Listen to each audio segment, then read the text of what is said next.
E पीक पाहणीवर तलाठी महासंघाचा बहिष्कार. E पीक पाहणी ठप्प होण्याची शक्यता आहे. शेतकऱ्यांसाठी अत्यंत महत्त्वाची बातमी. ई पीक पाहणीवर तलाठी महासंघाने बहिष्कार टाकला आहे.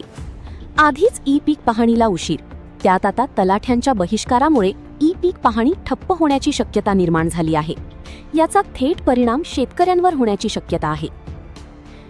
शासनाने ई पीक पाहणीसाठी सहाय्यक स्तरावर नियुक्ती करून ॲग्रीस्टॅक योजनेअंतर्गत डिजिटल क्रॉप सर्व्हे सहाय्यक स्तरावर करण्याचा निर्णय घेतला आहे. मात्र या सर्वेक्षणाची पडताळणी ग्राम महसूल अधिकारी अर्थात तलाठ्यांवर सोपवण्यात आली आहे.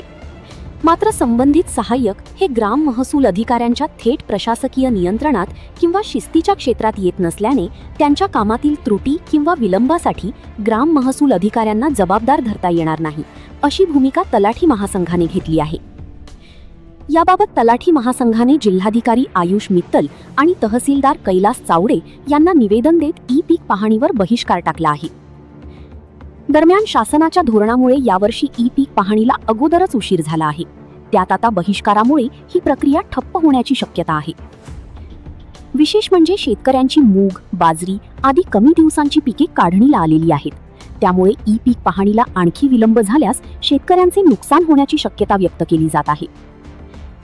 यावेळी तलाठी व मंडळ अधिकारी वसंत शिरसाट, नितीन धोंडगे, रुपाली साबळे, जयप्रकाश सोनवणे, अनिल मोहने, मनोज भामरे, देवा चौधरी, स्नेहल आहेर, अतिश कापडनीस, ज्ञानेश्वर भोई, संतोष घोडेराव, कल्याणी कोळी, वासंती ठाकरे, कैलास देसाई, रोशन गौतम, अविनाश गावित, शंकर कोकणी आणि गजानन कदम उपस्थित होते.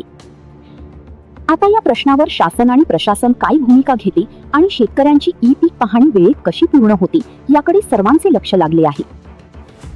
24x7 न्यूज रिपोर्टसाठी सटाण्याहून प्रतिनिधी नीलकंठ भालेराव.